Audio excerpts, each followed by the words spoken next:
Hello, everyone, and welcome once again to the series on Google Forms. In this video, we are going to learn that how we can make the best use of Google Forms for classroom assessments and tests. So in this video, let's try building a quiz through Google Forms. So for this, I have already make one blank form, one entitled form, and I want to give it a name, class assessment, right? And I can tell them, the students or the participants of this Google form, that this is the class test for testing your general knowledge, right? But before I proceed on for making it a quiz and writing it, the questions into it, I need to go to the settings to make it a quiz. So go on the settings at the top right hand side of the web page, click on settings, and at the top you can see three things: general, presentation, and quizzes. Click on quizzes and click on this tab, make this a quiz. Now, what are the benefits of making this a quiz? That you can assign point values to each and every question, and you can also allow for auto grading. And what is this auto grading? That as and when the person submits the form, the grades can be released to him, right? So moving on, we have been given here a couple of options by Google, like quiz options and the release grade, whether you want to immediately release the grades after each submission or you want to release them later on after the manual review.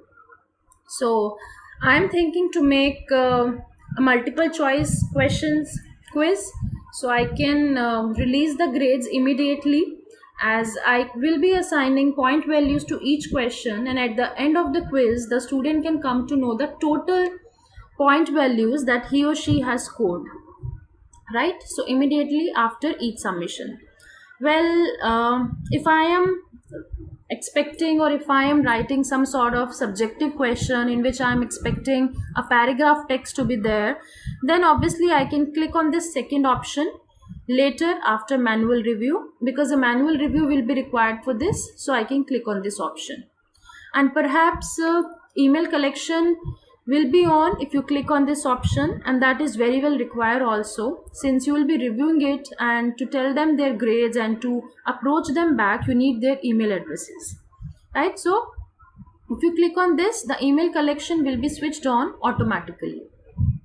There are a couple of other options also, like respondent can see missed questions, right? So a person can see and identify which questions they have missed, or which questions they have answered incorrectly, right?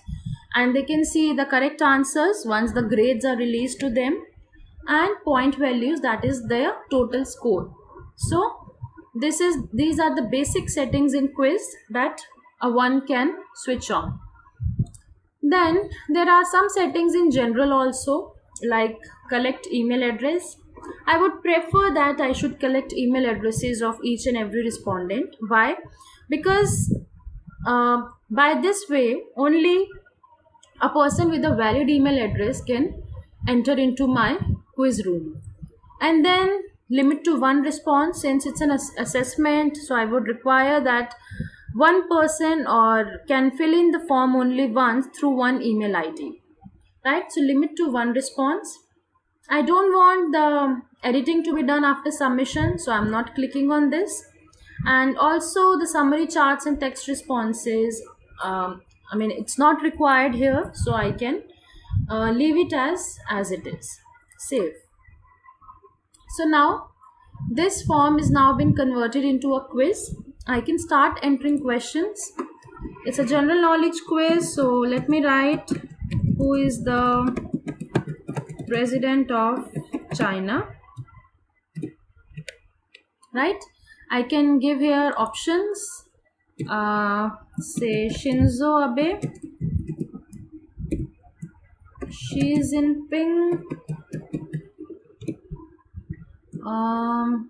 Kim Jong, And I can give fourth option, say Donald Trump. Okay, so I've given four options. I can make this question as required, and I can give here answer key.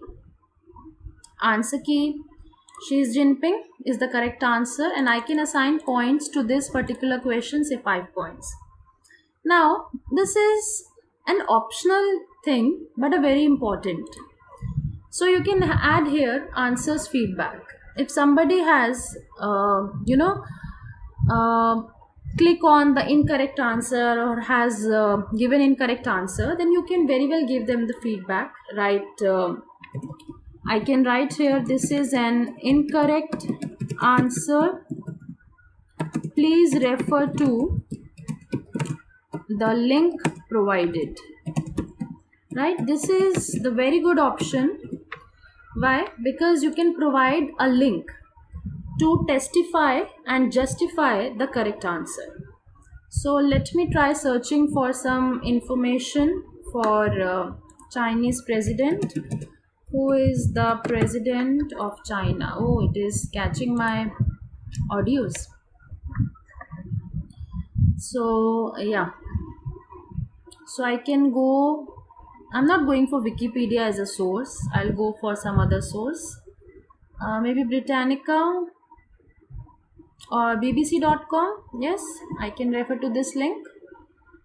So I'll just copy and paste here this link, right, and add, save. So this feedback will be given to the person who has answered incorrectly. Done. Okay, let's try inserting one more question. What is the name of chatbot of Amazon? I want to make it as a multiple choice question. Let me give some options. Siri, Amy, Alexa, Andrew. These are some chatbots. So I have given their names. I'll make this question as required. I can give the answer key. So what is the name of chatbot of Amazon? It's Alexa. I can give points here, 5 points to this question. I can add answer feedback. I can do the same thing here also. This is an incorrect answer. Please refer to the link provided. Right? I can provide a link here.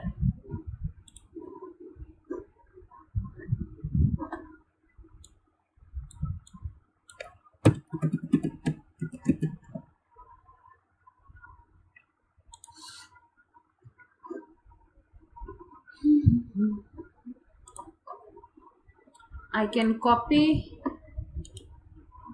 this URL and I can paste it here. And if somebody has done the correct answer, I can write here, let's say, well done. The answer is correct. I can give this option. So save it, and now I'll make it done. And now let's see how it looks in preview. Okay, so email address, let me enter some email address. Who is the president of China? Kim Jong. Let me just make an incorrect option and just see whether our feedback thing is working or not. And what is the name of chatbot of Amazon? Alexa. Submit. Now it is asking me to view score. So how much I have scored? I have scored 5 out of 10. Why? Because I had given an incorrect answer for the first question, right? So here is my feedback. right? Correct answer is Xi Jinping, because we have given and selected this option of correct answer. So correct answers are displayed after the grades are been released. So the correct answer is displayed here, and the feedback is this is an incorrect answer, please refer to the link provided. Yes, I wrote this and I pasted this URL. Once I click on this, and my answer is justified. So this is the purpose of giving feedback and pasting URL. And what is the name of Amazon chatbot? It is correct, and the feedback is well done, the answer is correct. This is what I typed in the correct answers feedback. So this is how it is done, and you can make use of this for your class assessments, for your class test. I hope the video was interesting and will be very useful to you people. Thank you.